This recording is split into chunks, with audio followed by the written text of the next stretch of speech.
नमस्कार मेरे प्यारे दोस्तों, आप सभी का एक बार फिर से अपने यूट्यूब चैनल एग्जाम्स की में स्वागत है। आज हम लेकर आए यूपी टेट सीडीपी की सबसे इम्पोर्टेंट प्रैक्टिस क्लास, जिस पर हम टॉपिक वाइज 30 एमसीक्यू सवाल करेंगे। आज का टॉपिक है व्यक्तित्व के सिद्धांत और प्रकार पर आधारित 30 प्रश्न के साथ साथ हम कुछ कॉन्सेप्ट भी समझेंगे, ताकि आपका डाउट हमेशा के लिए क्लियर हो जाए। अगर आप इस चैनल पर नए हैं तो सब्सक्राइब करें, बेल आइकन को प्रेस करें, जिससे आपको वीडियो की जानकारी जल्द ही मिल जाया करे। और हाँ दोस्तों, अगर आप लोगों को इस वीडियो का पीडीएफ चाहिए तो एप्लीकेशन पर मिल जाएगा। चलिए शुरू करते हैं आज का पहला क्वेश्चन। फेडर्समैन तथा रोजेनमैन के अनुसार व्यक्तित्व को मुख्यतः कितने प्रकारों में बांटा गया है? इसका सही आंसर है बी, दो। थ्रेडसमैन और रोजनमैन ने व्यक्तित्व को मुख्यतः दो प्रकारों में बांटा है। पहला ए टाइप और दूसरा बी टाइप। ए टाइप व्यक्ति तनावपूर्ण, प्रतिस्पर्धात्मक और जल्दी चिड़चिड़े होते हैं। टाइप बी व्यक्ति शांत, सहज और तनाव मुक्त स्वभाव के होते हैं। यह वर्गीकरण उनके व्यवहार और भावनाओं पर आधारित है। अगला क्वेश्चन है, टाइप ए व्यक्तित्व का भावनात्मक स्वभाव कैसा होता है? इसका सही आंसर है सी, उत्सुक, ईर्ष्यालु और अस्थिर। टाइप ए व्यक्ति तेजी से काम करने वाले, महत्वाकांक्षी और प्रतिस्पर्धात्मक स्वभाव के होते हैं। ये लोग भावनात्मक रूप से अस्थिर और जल्दी गुस्सा आने वाले होते हैं। तनाव के प्रति उनकी संवेदनशीलता अधिक होती या उनके स्वास्थ्य और व्यवहार को प्रभावित कर सकता है। अगला क्वेश्चन है, टाइप बी व्यक्तित्व भावनात्मक रूप से कैसा होता है? इसका सही आंसर है बी, स्थिर, तनाव मुक्त और शांत स्वभाव वाला। टाइप बी व्यक्ति शांत, संयमी और धैर्यशील होते हैं। ये तनावपूर्ण परिस्थितियों में भी संतुलित रहते हैं। उनके विचारों और कार्यों में स्थिरता होती है। ये प्रतिस्पर्धा या जल्दी निर्णय लेने में कम दबाव महसूस करते हैं। अगला क्वेश्चन है, थॉर्नडाइक के अनुसार विचार और कल्पना के आधार पर व्यक्तित्व के कितने प्रकार बताए गए हैं? इसका सही आंसर है बी, तीन। थॉर्नडाइक ने व्यक्तित्व के तीन प्रकारों में बांटा। पहला है सूक्ष्म विचारक, दूसरा है प्रत्यक्ष विचारक और तीसरा स्थूल विचारक। यह वर्गीकरण व्यक्ति की सोचने और निर्णय लेने की क्षमता पर आधारित है। प्रत्येक प्रकार अलग मानसिक दृष्टिकोण और सोच की गहराई दर्शाता है। अगला क्वेश्चन है, सूक्ष्म विचारक, प्रत्यक्ष विचारक और स्थूल विचारक का वर्गीकरण किस मनोवैज्ञानिक ने किया? इसका सही आंसर है सी, थॉर्नडाइक। थॉर्नडाइक ने यह वर्गीकरण मानसिक प्रक्रियाओं और सोच की गहराई के आधार पर किया। सूक्ष्म विचारक गहन सोच रखते हैं, प्रत्यक्ष विचारक सीधे निष्कर्ष पर आते हैं और स्थूल विचारक सतही तरीके से सोचते हैं। यह व्यक्तित्व का शैक्षणिक और व्यवहारिक दृष्टिकोण समझाने में उपयोगी है। अगला क्वेश्चन है, भारतीय वैदिक दृष्टिकोण से तजोगुण का झुकाव किस में होता है? इसका सही आंसर है बी, ईश्वर व धर्म में। शतोगुणी व्यक्ति सात्विक होते हैं और उनका झुकाव धर्म, सत्य और अध्यात्म की ओर होता है। ये लोग नैतिक, संयमी और शांत स्वभाव वाले होते हैं। उनके कार्यों और विचार धर्म और उच्च आदर्शों से प्रेरित रहते हैं। अगला क्वेश्चन है, भारतीय वैदिक दृष्टिकोण से तमोगुणी का झुकाव किस में होता है? इसका सही आंसर है सी, सुख प्राप्ति में। तमोगुणी व्यक्ति आस्तिक, आलस्य और सुख की खोज में अधिक ध्यान केंद्रित करते हैं। ये आलसी, निष्क्रिय और कभी कभार भ्रमित स्वभाव के होते हैं। उनका झुकाव बौद्धिक सुख और आराम की ओर रहता है। अगला क्वेश्चन है, आधुनिक दृष्टिकोण से वह व्यक्ति जिसकी क्रियाएं उसकी भावनाओं द्वारा संचालित होती है, उसे क्या कहते हैं? इसका सही आंसर है बी, भावुक व्यक्ति। भावुक व्यक्ति अपने भावनाओं के अनुसार निर्णय और कार्य करते हैं। ये लोग तर्क से ज्यादा अपने मनोभाव पर भरोसा करते हैं। उनका व्यक्तित्व संवेदनशील और कभी कभार अस्थिर होता है। यह दृष्टिकोण आधुनिक व्यक्तित्व मनोविज्ञान में भावनाओं के महत्व को दर्शाता है। अगला क्वेश्चन है, कर्मशील किन कार्यों में अधिक रुचि लेते हैं? इसका सही आंसर है बी, किसी न किसी रचनात्मक कार्यों में। कर्मशील व्यक्ति सक्रिय और क्रियाशील होते हैं। ये सोचने में अधिक, कार्य करने में रुचि रखते हैं। उनका लक्ष्य परिणाम और उत्पादकता पर केंद्रित रहता है। ऐसे लोग निर्णय लेने और कार्यों को पूरा करने में तत्पर रहते हैं। अगला क्वेश्चन है, वह व्यक्ति जो किसी भी कार्य करने से पहले अच्छी तरह सोच विचार करते हैं, क्या कहलाते हैं? इसका सही आंसर है सी विचारशील। विचारशील व्यक्ति निर्णय लेने से पहले सूक्ष्म विचार और योजना बनाते हैं। ये तर्क संयमी और सोचने समझने वाले होते हैं। उनके कार्य अक्सर विवेकपूर्ण और योजनाबद्ध होते हैं। इस प्रकार व्यक्तित्व ज्ञान और सोच पर आधारित होता है। अगला क्वेश्चन है सील गुणों का विशेषक सिद्धांत किसने प्रतिपादित किया? इसका सही आंसर है सी आलपोर्ट। आलपोर्ट ने व्यक्तित्व को सील गुणों के माध्यम से समझाया। उनके अनुसार ये गुण अस्थायी होते हैं और व्यक्ति के व्यवहार को लगातार प्रभावित करते हैं। व्यक्तित्व अध्ययन में आधार बन गया।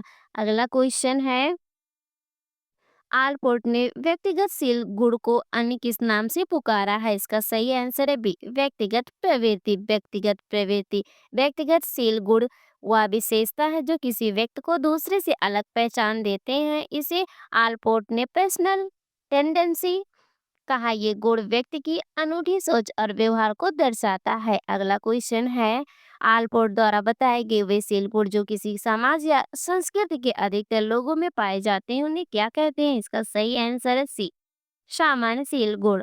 सामान्य सील गुण समाज या संस्कृति के कई लोगों में समान रूप से पाए जाते हैं। ये गुण सामूहिक व्यवहार और सामाजिक मानकों को बिंबित करते हैं। व्यक्ति की सामाजिक पहचान में मदद करते हैं। अगला क्वेश्चन है वे सील गुण जो इतने प्रबल होते हैं कोई व्यक्ति इन्हें छिपाना भी चाहे तो छिपा नहीं सकता। आलपोर्ट के अनुसार वे कौन से सील गुण हैं? इसका सही आंसर है बी कार्डिनल सील गुण। कार्डिनल सील गुण अत्यंत प्रमुख होते हैं और व्यक्ति के व्यवहार का मूल आधार बनते हैं। ये इतने प्रभावशील होते हैं कि उन्हें छिपाना मुश्किल होता है। ये किसी व्यक्ति की पहचान को परिभाषित करते हैं। अगला क्वेश्चन है समाज प्रियता समानुभूति और आत्मविश्वास जैसे गुण व्यक्तित्व के कौन से निर्माण खंड माने जाते हैं? इसका सही आंसर है सी केंद्रीय सील गुण। केंद्रीय सील गुण वे गुण जो सामान्य व्यवहार और सामाजिक संपर्क में प्रमुख भूमिका निभाते हैं। ये व्यक्ति के मूल व्यक्तित्व को आकार देते हैं। ये दैनिक जीवन में आसानी से देखे जा सकते हैं। अगला क्वेश्चन है कपड़े पहनने का तरीका हेयर स्टाइल या विशेष तरीके से बोलना बैठना आलपोर्ट के वर्गीकरण में किस प्रकार के सील गुण हैं? इसका सही आंसर है सी गौड़ सील गुण। गौड़ सील गुण वह गुण जो व्यक्ति के व्यक्तित्व में थोड़ा लचीले और परिस्थिति पर निर्भर होते हैं। ये रोजमर्रा के व्यवहार और आदतों में दिखाई देते हैं। ये अस्थायी नहीं होते पर व्यवहार को प्रभावित करते हैं। अगला क्वेश्चन है कैटल ने सील गुणों को मुख्यतः कितने भागों में बांटा? इसका सही आंसर है बी दो सतही गुण और मूल सील गुण। कैटल ने व्यक्तित्व के सील गुणों को दो भागों में बांटा। पहला सतही सील गुण और दूसरा मूल सील गुण।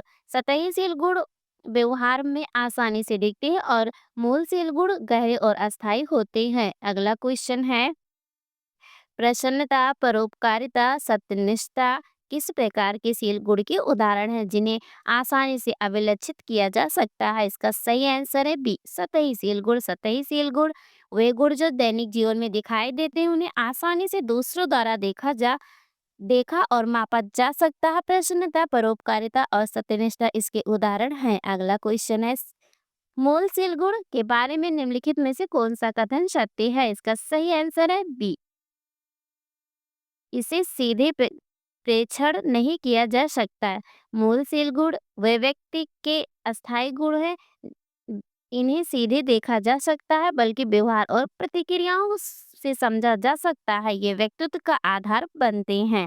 अगला क्वेश्चन है कैटल ने कितने मूल सील गुणों की 16 व्यक्तित्व कारक प्रश्नावली का निर्माण किया? इसका सही आंसर है सी 16। कैटल ने 16 सील गुणों की पहचान और उसकी 16 यह प्रश्नावली तैयार की। यह व्यक्तित्व मापन का एक वैज्ञानिक और लोकप्रिय उपकरण है।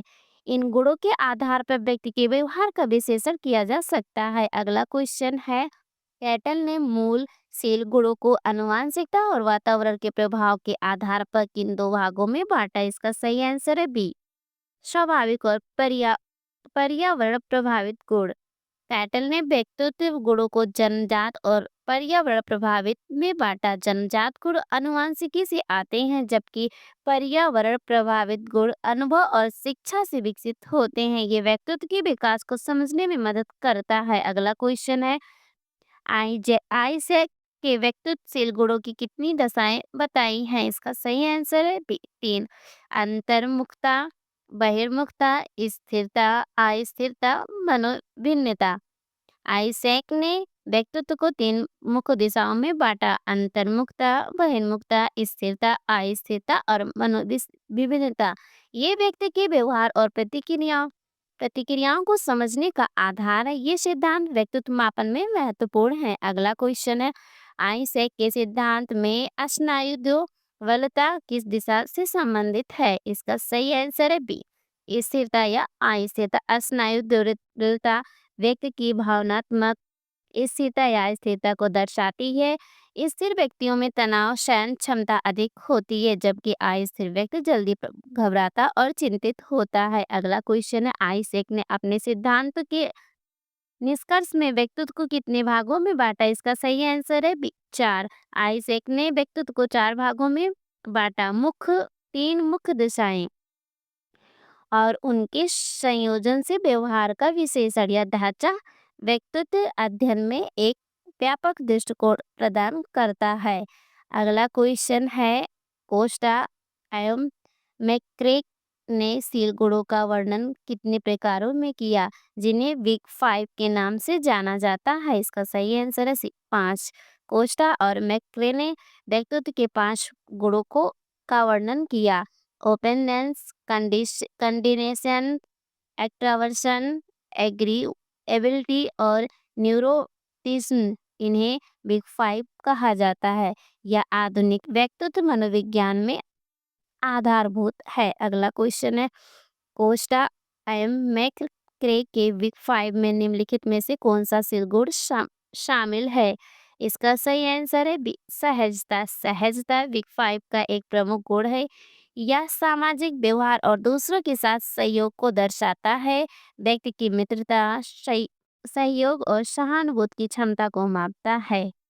अगला क्वेश्चन है, यूंग के अनुसार प्रत्येक व्यक्ति में जो आप वैविधित जीवन शक्ति होती है, वह किसे प्रभावित करती है? इसका सही आंसर है बी। इसका सही आंसर है ए, व्यवहार। यूंग के अनुसार जीवन शक्ति व्यक्ति के सभी मानसिक और भावनात्मक प्रक्रियाओं को प्रभावित करते हैं। यह ऊर्जा, व्यवहार, सोच और निर्णय को नियंत्रित करती है। यही व्यक्तित्व के विकास का आधार बनती है। अगला क्वेश्चन है, यूंग ने अवचेतन मन में कितने प्रकार बताए? इसका सही आंसर है बी, 2। व्यक्तिगत अचेतन और सामूहिक अचेतन। यूं ने अचेतन मन को 2 प्रकार में बांटा: पहला व्यक्तिगत अचेतन, दूसरा सामूहिक अचेतन। व्यक्तिगत अचेतन अनुभव और स्मृतियां का संग्रह है। सामूहिक अचेतन सभी मानवों में साझा मानसिक संरचनाओं में दर्शाता है। अगला क्वेश्चन है, यूं ने अपने सिद्धांत में किसे अधिक ताकतवर माना है? इसका सही आंसर है बी, सामूहिक आचेतन। यूं ने सामूहिक आचेतन को अधिक शक्तिशाली माना। यह सभी मानवों में साझा प्रतीक और आदर्शों का संग्रह है। यह व्यक्ति के व्यवहार और मानसिक प्रक्रियाओं पर गहरा प्रभाव डालता है। अगला क्वेश्चन है, अल्फ्रेड एडलर को किस मनोवैज्ञानिक का जनक माना जाता है? इसका सही आंसर है बी, व्यक्तिगत मनोविज्ञान। एडलर ने व्यक्तिगत मनोविज्ञान की स्थापना उनके अनुसार व्यक्तित्व का विकास सामाजिक संदर्भ और व्यक्ति की जीवन शैली से प्रभावित होता है। यह व्यक्ति के लक्ष्य और व्यवहार को समझने में मदद करता है।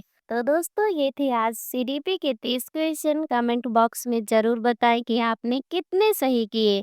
और अपनी अगली क्लास में हम सीडीपी के अगले टॉपिक के क्वेश्चन करने वाले हैं। इसलिए चैनल को सब्सक्राइब कर ले, बेल आइकन को दबा दे ताकि आपको वीडियो की जानकारी जल्द ही मिल जाए। और हाँ दोस्तों, अगर आप लोगों ने इसके पहले की क्लास नहीं देखी है तो उसको जरूर देखिएगा और कमेंट बॉक्स में भी बताइएगा कि आपने कितने सही किए। चलिए मिलते हैं कल, तब तक के लिए बाय बाय, नमस्कार।